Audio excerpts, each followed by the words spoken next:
This woman is incredible. She actually drilled 100 holes by hand into concrete, each 18 centimeters deep. Then, she put in powdered shells and sulfuric acid, sealing the holes. Once the test tubes inside broke, the two substances mixed and started expanding, causing an explosion inside the concrete with a pressure of 300 kilograms per square centimeter.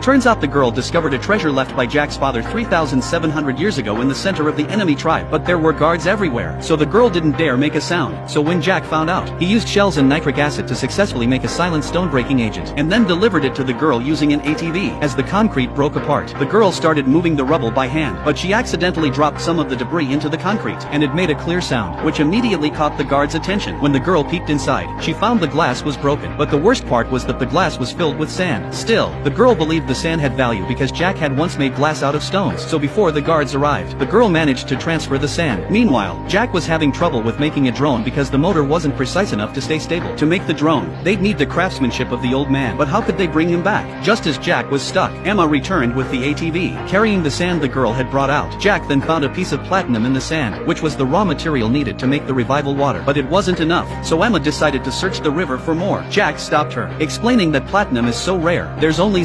0.001 grams per ton of the Earth's crust. Finding just one piece was already incredibly difficult, but in the next moment, Jack found a second piece in the sand, then a third, and a fourth, until they found all the platinum. It turns out Jack's father had spent decades collecting it. He believed that even if humans were revived, it would be hard to rebuild civilization because the Earth's rare resources had already been mined. Progress would stall, so he started searching for rare resources and storing them in bottles, day after day, even as his body was covered in wounds. Jack's father never stopped because he was the last astronaut on Earth and it was his mission. But one day, the elderly Bay finally collapsed. Looking at his reflection in the water, he was at peace.